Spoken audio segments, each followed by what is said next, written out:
وہ سب جائز تھا، اور اس پر اب وہ جو ریفرنس ہے وہ واپس کر دیا ہے۔ احتساب عدالت نے فیصلے میں کہا کہ وکلا نے دلائل میں کہا کہ نیب آرڈیننس کے تحت 500 ملین سے کم مالیت کے مقدمات احتساب عدالت کا دائرہ اختیار نہیں بنتا۔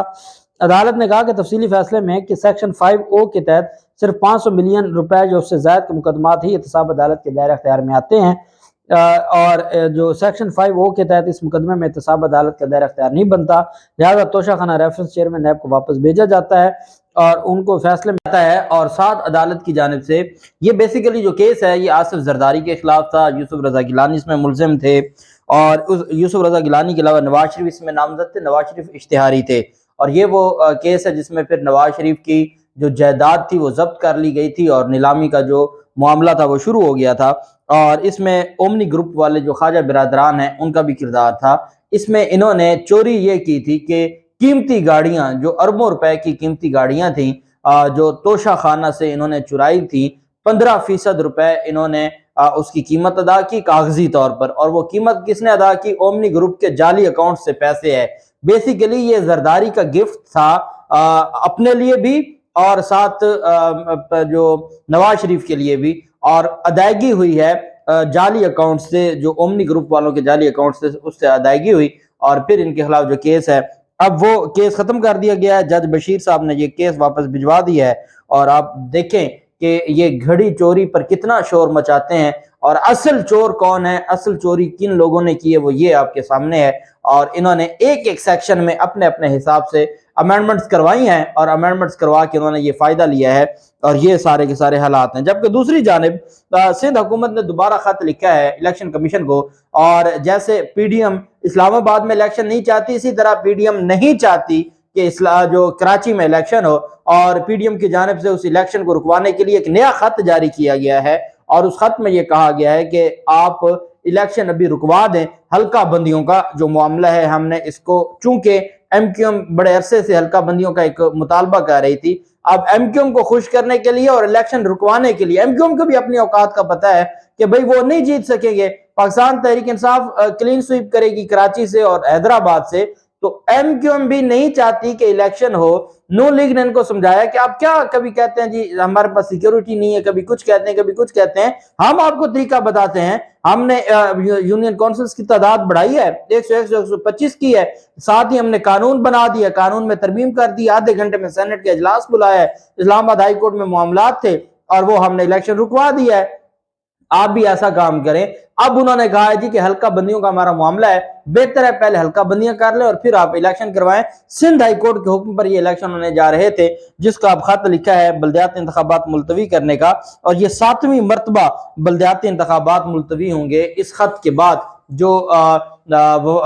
سندھ حکومت نے دیا ہے، اور یہ صرف اور صرف ان کو تکلیف کیا ہے، یہ الیکشن سے بچنا چاہتے ہیں اور الیکشن کا خوف ہے، اور اس خوف میں یہ ان سے کچھ ہو نہیں پا رہا۔ جبکہ دوسری جانب اعتزاز احسن صاحب کی جانب سے بڑی اہم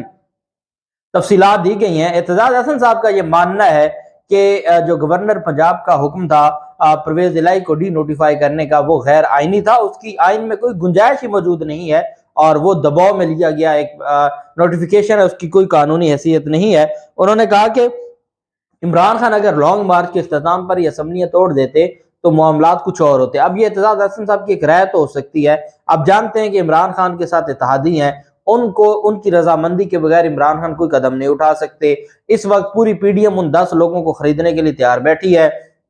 تمام جو طاقتور حلقے ہیں وہ ان کے ساتھ ہیں، اور وہ چاہتے ہیں کہ وہ پی ڈی ایم کے وزیر اعلیٰ بن جائیں اور وہ نون لیگ کے ساتھ مل جائیں، لیکن عمران خان نے اپنے معاملات کو بھی دیکھنا ہوتا ہے، وہ اس وقت اسمبلیاں تحلیل کریں گے جب ان کے اتحادی راضی ہوں گے۔ بڑے طریقے کے ساتھ بڑے معاملات کرتے ہوئے عمران خان اس مقام تک پہنچے ہیں کہ وہ ان کو راضی کرنے کے لیے اور ان کے جو معاملات ہیں ان کو مینج کرنے کے لیے وہ اپنی جو ان کی کوشش تھی وہ جاری تھی۔ لیکن اب چونکہ ان کی اپنی ایک رائے ہے اعتزاز احسن صاحب کی، وہ کہتے ہیں کہ عمران خان نے اسمبلیاں تحلیل کرنے کے حوالے سے ان کو ٹائم دیا، جس کی وجہ سے انہوں نے آگے اگلا کام کیا۔ انہوں نے اگلا کام ہر حال میں کرنا تھا، وہ بھلے 1 مہینے ہو جاتا، وہ بھلے 2 مہینے ہو جاتا، یہ اگلے کام کے لیے پہلے ہی تیار تھے، اور یہ کسی حد تک بھی جا سکتے ہیں۔ یہ نہیں چاہتے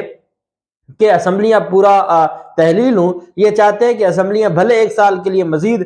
جو ایمرجنسی نافذ کر دی جائے، اور اسمبلیوں میں تو ایک دن قوم کو اربوں روپے کا پڑ رہا ہے، اور یہ جو ایک دن گزارتی ہے یہ امپورٹڈ حکومت یہ اربوں روپے چرا رہی ہے، ریاست کا انہوں نے بیڑا غرق کر دیا ہے، ملک کو اتنا نقصان پہنچایا ہے، مہنگائی کی وجہ سے لوگوں کا انہوں نے جینا حرام کر دیا ہے، اور اس وجہ سے وہ پہلے ہی تیار تھے۔ اور یہ تو میرے خیال میں تو ایک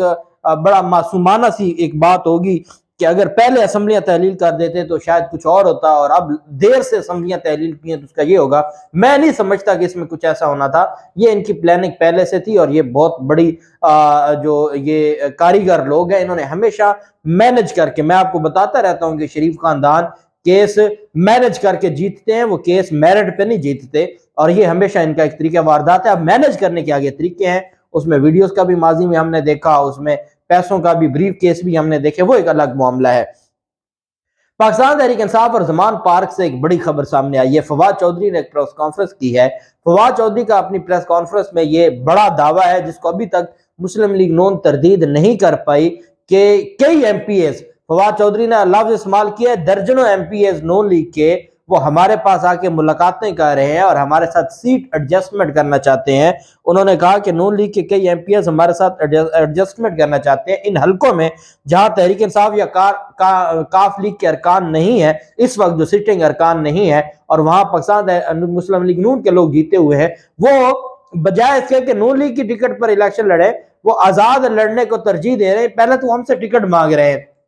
اگر ہم ٹکٹ نہیں دیتے وہ آزاد لڑ کے ہمارے ساتھ ایڈجسٹمنٹ کرنا چاہتے ہیں اور معاہدہ کرنا چاہتے ہیں کہ وہ بعد میں ہمارے ساتھ شامل ہو جائیں گے، کیونکہ آرٹیکل 63 میں بھلے وہ آپ کی ٹکٹ پر ہے یا آزاد ہے، اس کے بعد 63 ان کے اوپر لاگو ہوگا۔ اس وجہ سے پاکستان تحریک انصاف کا یہ ایک الگ سے، پہلے یہ تو کچھ تو وہ لوگ ہیں نا جو ٹکٹ کے لیے آ رہے ہیں،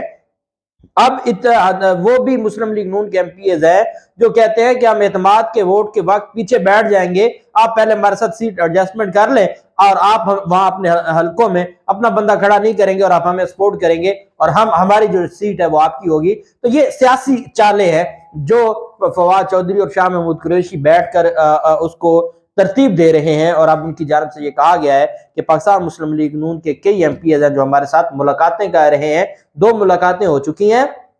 اور کافی حد تک معاملات طے ہو گئے ہیں۔ یہ ان نون لیگ کے ایم پی ایس سے الگ ہیں جو ٹکٹ لینے کے لیے اور مسلم لیگ نون کو چھوڑنے کی بات کر رہے ہیں، یہ وہ ہیں جو سیٹ ایڈجسٹمنٹ چاہتے ہیں، اور اس کے اوپر بھی جو بات چیت ہے، مذاکرات ہیں، وہ جاری ہے۔ جو مسلم لیگ نون سے تنگ آ چکے ہیں یا مسلم لیگ نون کی ٹکٹ پر اگلا الیکشن لڑنے کو تیار نہیں ہے، معاملات یہاں تک پہنچ گئے، پی ڈی ایم کے ہاتھ سے گیم نکل چکی ہے، یہ تبھی عوام کے پاس نہیں جانا چاہتے۔ اسلام آباد میں بھی الیکشن انہوں نے ملتوی کروانے کی سازش ہے جو آج فیصلہ ہو جائے گا، اور ان کی جانب سے سندھ میں بھی الیکشن ملتوی اس وجہ سے کہ یہ نہیں چاہتے کہ الیکشن میں جائیں، الیکشن ان کے لیے موت ہے، عوام ان کے لیے موت ہے، اور یہ اس موت میں اپنی موت میں یہ مر جائیں گے اور عوام کے پاس جانا پڑے گا، اور عمران خان 2/3 میجورٹی لے کے دوبارہ واپس آئیں گے۔ اللہ پاک پاکستان کامیاب و ناصر ہو۔ بہت شکریہ، اللہ حافظ، پاکستان زندہ باد۔